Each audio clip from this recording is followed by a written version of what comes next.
Wala siya na nayakap at nahalikan for the very last time. I'm sure marami kang gustong sabihin sa kanya at I'm sure nakikinig siya sa atin ngayon. Anong gusto mong sabihin sa ex-boyfriend mo?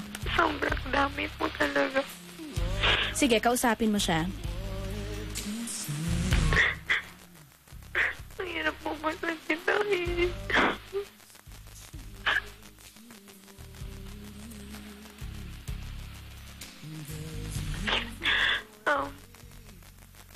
Jeff, sorry. Kung wala ako sa tabi mo po. Sa totoo lang gusto kong umuwi sa atin. That time na nalaman ko na na-aksidente ka. Nung araw pa lang nun gusto na kita puntahan. Gusto ko ako mag-alaga sa'yo. Pero hindi ko nagawa. Alam mo kung gano'ng itamahal. Sobra.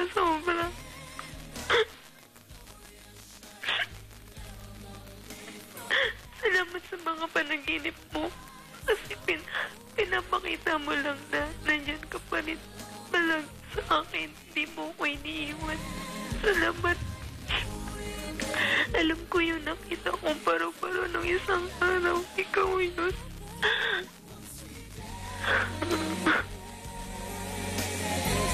Sana hindi mo ko talaga tuluyang iniwan. Sana lagi ka nandyan sa tabi ko. Sa totoo lang gusto kitang makita, makausap man lang kahit sa panaginip. Gusto ko sa panaginip ko buhay ka. Ang hirap para sa akin tanggapin na wala ka na. Hirap talaga. Gusto kitang itapin ng mahigpit. Hindi man lang ito nakita bago ka nawala.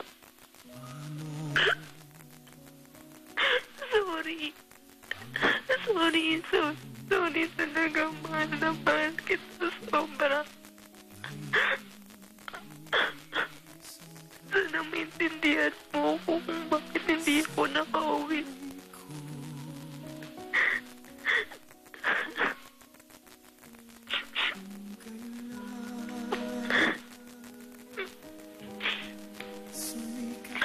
Yun lang po kasi dyan.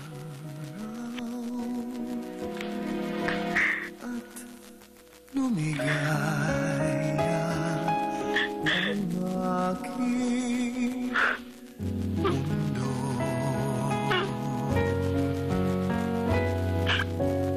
Paano ng mga puso? Alright, I know you're not okay. Sabi ko nga, isa sa mga pinakaayaw kong maranasan, yung mawala ng minamahal sa buhay. Okay pa yung maghiwalay kami, pero yung mamatay siya, hindi ko yata kakayanin yon. So, ako, lagi ko sinasabi ng lahat ng tao, sa lahat ng mga namamatayan, just be strong, lagi kang magdasal, and, hindi kasi madaling mamatayan eh. So, ayoko sabihin sa'yo na, kaya mo yan. Kasi hindi madali. Alam naman nating mahirap to. Pero, makakaya mo yan. Alright? Kayanin mo. Kailangan mong kayanin para hindi na rin mahirapan yung ex-boyfriend mo kung nasan man siya ngayon. Kasi kung makikita ka niyang ganyan, totoo, mahihirapan siya na, diba? Mahihirapan siya kung nasan man siya ngayon. Ang hirap po talaga. Sabi nila, alisin ko na raw po, tapon ko na lahat ng mga pagpapaalala sa kanya. If yun ang But if kung yun ang makakatulong sa'yo to ease the pain na nararamdaman mo ngayon, siguro sasang-ayunan ko yung mga kaibigan mo. Pero kasi alam mo, kaya ka ganyan, fresh pa kasi, March lang nangyari, and sabi nga, time heal all wounds. So, dahan-dahanin natin yung paghilom.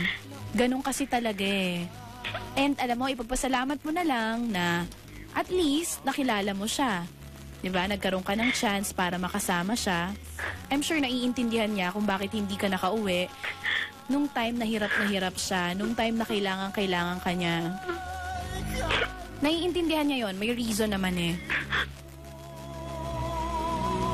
'Di ba? Bottom line po nito sa mga nakikinig sa atin ngayon, yung lagi ko sinasabi sa inyo, habang nandito pa yung mga taong mahal natin, paramdam na natin sa kanila kasi di natin alam kung kailan sila mawawala or kung kailan tayo mawawala dito.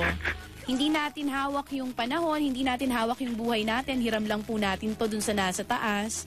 So, let's live life to the fullest, di ba? Lahat ng gusto nating gawin, lahat ng gusto nating sabihin sa mga taong mahal natin, sabihin na natin. See?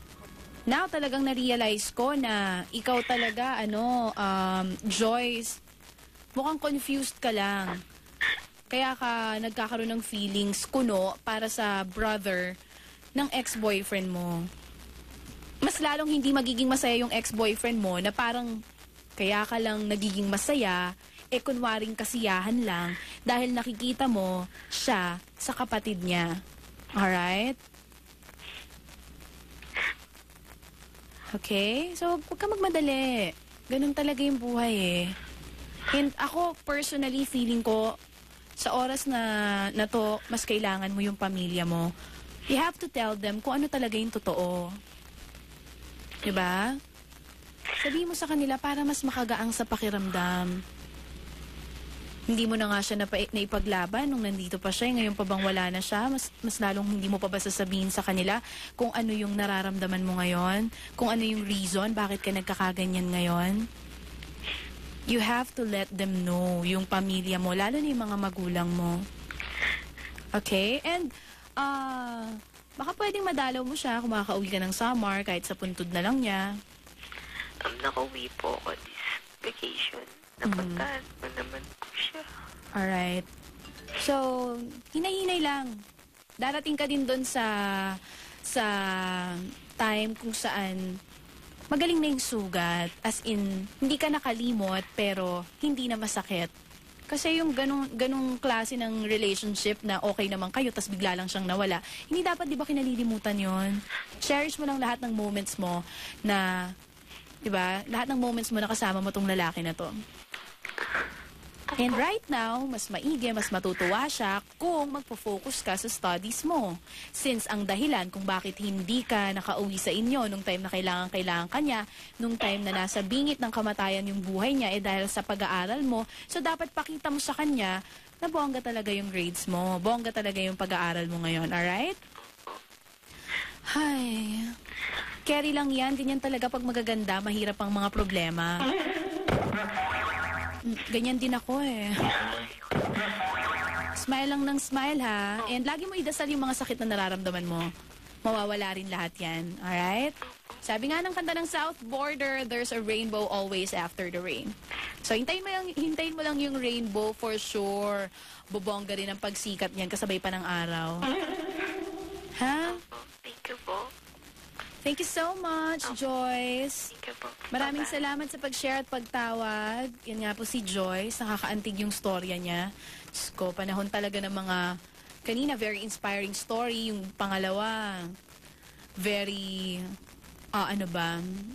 high school. Etong pangatlo, nakakaloka. Diba? Salamat sa pag-share, Joyce. I'm sure marami